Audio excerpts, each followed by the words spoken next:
Welcome to Gospel Bytes. Greetings and welcome to Gospel Bites, where we take a bite of the Gospel of the day. Today is Thursday, August 20th. A reading from the Holy Gospel according to Matthew. Glory to you, O Lord. This is taken from Matthew 22, verses 1 to 14. Jesus began to address the chief priests and elders of the people, once more using parables. The reign of God may be likened to a king who gave a wedding banquet for his son. He dispatched his servants to summon the invited guests to the wedding, but they refused to come. A second time he sent other servants, saying, "Tell those who are invited, 'See, I have my dinner prepared. My bullocks and corn-fed cattle are killed. Everything is ready. Come to the feast.' Some ignored the invitation and went their way, one to his farm, another to his business. The rest laid hold of his servants, insulted them, and killed them. At this, the king grew furious and sent his army to destroy those murderers and burn their city. Then he said to his servants, 'The banquet is ready, but those who were invited were unfit to come. That is why you must go out into the roads, the byroads, and invite to the wedding anyone who come upon.' The servants then went out into the byroads and rounded up everyone they met, bad as well as good. This filled the wedding hall with banqueters. When the king came in to meet the guests, however, he caught sight of a man not properly dressed for a wedding feast. 'My friend,' he said, 'how is it you came in here not properly dressed?' The man had nothing to say. The king then said to the attendants, 'Bind him hand and foot and throw him out into the night to wail and grind his teeth. The invited are many, the elect are few.'" The Gospel of the Lord. Praise to you, Lord Jesus Christ. Right. So Jesus compared the kingdom to a wedding banquet. You know, wedding banquets are not usually public events. These are um, usually for very private occasions, for private guests, very special guests. You don't just invite anybody to the wedding, maybe to the wedding itself, but not to the banquet. There usually is an RSVP, and you only invite a few selected people, the ones who are close to you or the ones who are really very important to you. And what happened in this story is that those who were important, they did not come. They had many excuses. Well, they have many possessions to look after, many things, their careers, their farms, their possessions, each to his own excuse. Yeah. And so they said no. I can imagine what God would must feel when we say no to Him.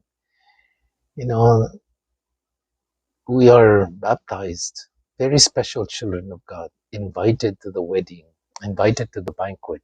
Every Sunday we have a feast, and it's not just meat and vegetables. He offers Himself. He gives all His effort, and including Himself as the food of the feast. And people say, well, I have more important things to do, more important things to attend to. And it is sad that for many Christians, Sunday service, or at least for non-Catholics, it's not an obligation. It's come as you want, when you want.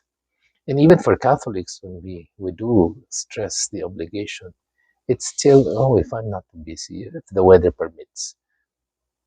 And they don't feel anything wrong, They don't feel any grave sin that they commit when they miss Mass on Sunday. But imagine this invitation that God invests so much. He invests himself when people say no. No, I understand because a lot of times I invite people to, we have mass every day, and now it's slowly growing, but before there was just, people were just so busy. It was heartwarming when someone one time told me, Father, I look around and look at the people who come to mass.